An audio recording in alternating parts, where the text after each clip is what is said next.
Vivid colors, iconic Northwest subjects, and an impressionistic style. These are the hallmarks of the paintings created by local artist Jennifer Bowman. Like many artists, Jennifer began painting as a hobby, strongly influenced by her artistic family. So I have to admit, I've been interested in painting since I was very young. My mother admits to, at 9 months, if she didn't get up before me at 5 a.m. in the morning and beat me awake, that she'd find me in my crib with my diaper off, painting on the walls, and they had to scrub the walls for every house we lived in. My parents were both interested in art from a young age, so they, having had to choose other fields, never said, no, you have to be a teacher or a nurse or something else and make a living at it. They just said, you know, do your art. So I had lots of positive influence. And then I remember seeing the Disney movies on Sunday afternoon evenings, and they take this paintbrush and it would go back and forth, and the whole picture would fill in like that, and I thought, oh, I want to paint like that. So I actually went into the graphics program at Western. Years later, I actually graduated from the VICO Ed program, which is visual art and communications. Finally got my degree at Western there, but prior to that, I liked painting quite a bit. I just never really got into it because it was so, I thought watercolors would be the easiest thing. No, they're the hardest thing to work in. They're the easiest to transport because they're lightweight and they don't take much, but you have to draw out your image, so you have to be a good drawer first off. And then you have to save your whites. It's the white of the paper that's the excitement of a watercolor paper. Acrylics, you can paint over the top of everything and nobody knows what's underneath it. So, in fact, I tell people as I'm painting, oftentimes the first layer that goes down is kind of like your underwear. It's kind of the foundation. It makes it look good. Then the second layer is the actual colors with the hard edges. And then the last layer is, you know, the eyeliner and the earrings. And so it's kind of a 3-layer process. Around 2004, her work began to gain recognition, and she became a successful artist, selling her paintings commercially and to the public. So the hard thing about art is that you think it's an easy, innate thing and just comes to you naturally. And it's like everything else, kind of like a piano. You have to do your scales and practice. So you piddle at it for a number of years, and I did that. I also whole years of working at Bowman, got into a couple of small galleries, thought, okay, this is kind of fun, dibble dabble. And then we decided actually to go cruising to Mexico. And I told my former husband, I said, I will help you with your dream, cruising around the world in your sailboat, if you'll help me with my dream, which is I want to get better at art. So I got this fishing tackle box, big one, and that's all the art supplies I got for the whole trip. Couldn't have anything else because you had to condense everything down. And so that year of cruising down to Mexico, I practiced a lot, and I discovered, geez, if you practice at something, you actually get better. And while I was in Mexico, people said, would you paint a portrait of our boat in Tenacatita Harbor with this in the background and that? Or the guys, if the girl wanted the portrait, the boat was at anchor and at rest and quiet and peaceful. If the guys wanted the boat portrait, they want it tipped over and all the racing guys with testosterone squirting out their eyeballs and power. So I painted portraits, started out at $40 a piece, and by the time I was done, it was up to $150, after about a year of that. And actually I made more money cruising in Mexico, made more money painting small portraits of people's boats than we did trying to work. So I came back home and thought, I'll still paint portraits of people's boats. And we spent a short spell in San Diego where I got to have a great display of my artwork up behind the cash registers at West Marine. Had lots of commissions. It's like, okay, I can make a living at this. This is really cool. Came back to Seattle. Not one person out of all the 3 West Marine stores that I had my artwork in, not one person ordered a portrait of their boat painting.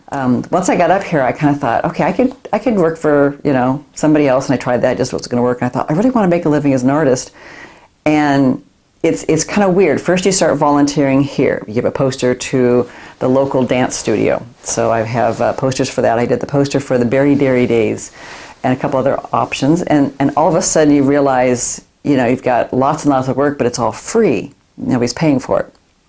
The McGregor telephone book cover was in a situation where they said, you'll get $10,000 worth of free advertising. So I was so excited. So in the front of each of those books, I had a little quarter-page ad of Jennifer Bowman and her art.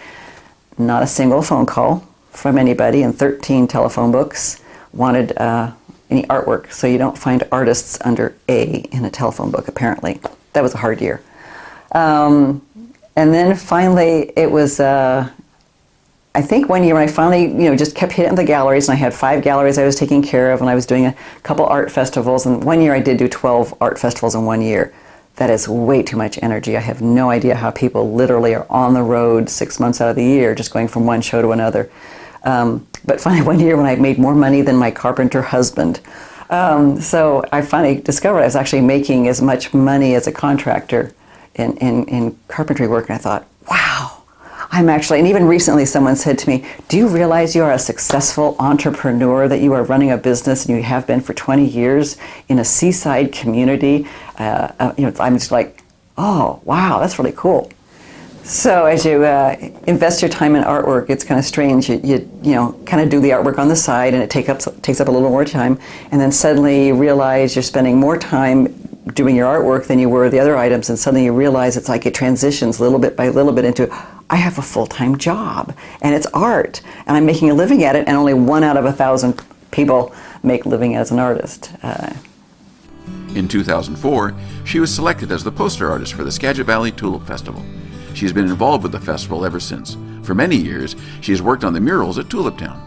So you live here in Skagit Valley, and you realize the best place to get your art produced and known is to be out there during the festival. And I did that for a couple of years through some smaller art groups in outlying venues, like the Pickle Barn was one of my first favorite places to show at. And then I started trying out for the poster, I think 2002 or 3, I can't remember. So 2004 I was chosen, and we were looking to produce something that was kind of a vignette or a collection of postcards of all the elements in the valley. So in a large format, it looks great. We've got Rosengard, we got Tulip Town, LaConner, Conway, Mount Vernon. But when you shrink things down and they become really, really busy, it wasn't such a great sale. So the next couple of years, I actually ended up getting a job out at Tulip Town. After that first year, the Degotes asked me if I'd do murals, and I said no, but I'd be willing to learn.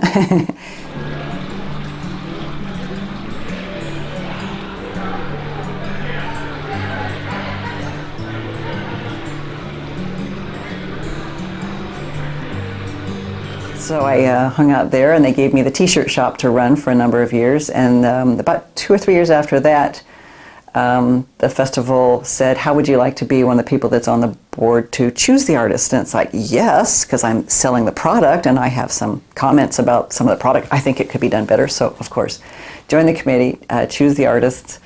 But it was suggested that I quit the committee for a year and try out for the poster. I was chosen. And it was kind of funny that later on I found out through the grapevine. I asked, who are the other people I was competing against? And they said, so-and-so and so-and-so. And I thought, well, they're good artists. And they said, yeah, but not one of them came in with a tulip in their image as a poster. And it's like, it's the tulip poster. They didn't bring any images to show how good they could be as a tulip painting artist. So since then, I'm this year's poster artist. Okay, and now for the poster. I'm going to step off the stage. Maybe you can, yeah, we'll have the two of you unveil it together. Count down, 5, 4, 3, 2, 1.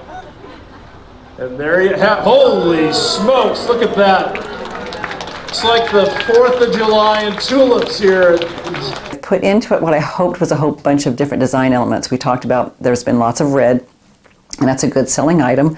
But with trends of marketing, there's always changes in colors. So trying to bring in some turquoises, some neutrals, trying to appeal to a large variety of people. The fun part about selling to the clientele and the posters is that you have people that just rave about this year's. This is the best poster year, blah, blah, blah, blah. And then 3 or 4 or 5, I can't stand this year's poster. I like last year's poster image better. So the next year you get the same comment. So it doesn't matter what you say. And somebody said, if you can appeal to 50% of the crowd, you are doing phenomenal. For Jennifer, light, color, and composition are the most important elements in her paintings. So if you like my artwork, what you will notice is that most of my pieces have a strong light source.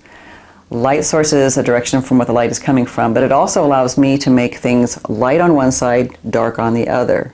Without that, you don't have much drama.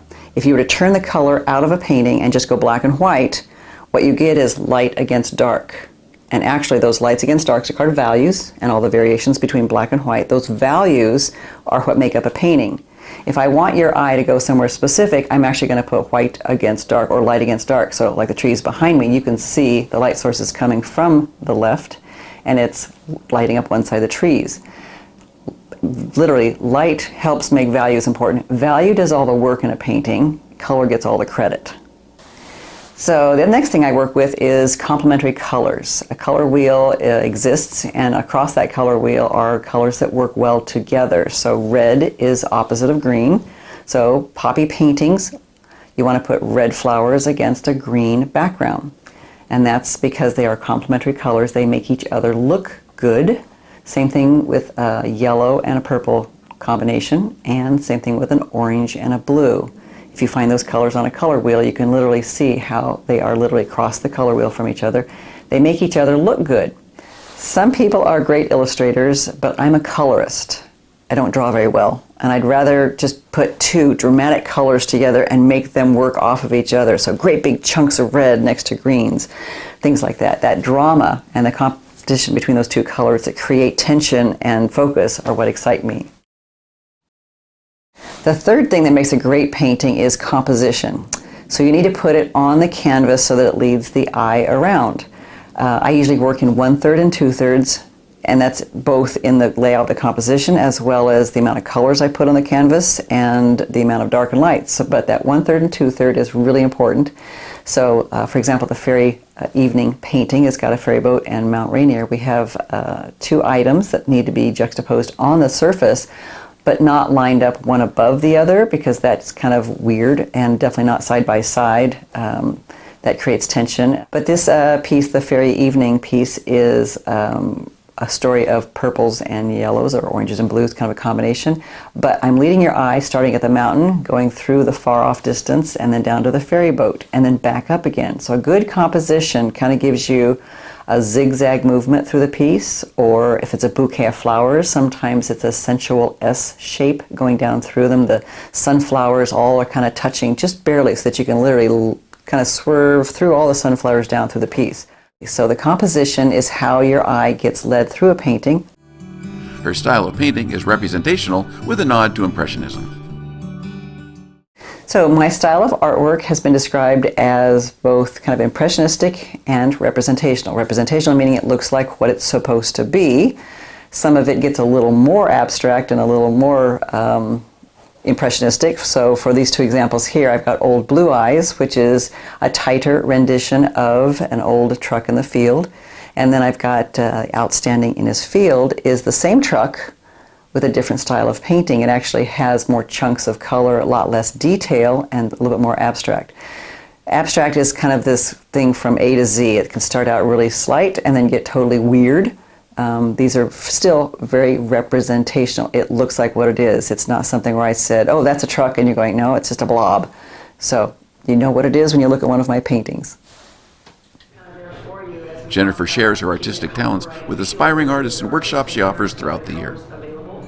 Jennifer is a local artist who is quickly building a national and international reputation. For more information, visit her website, www.jenniferbowman.com.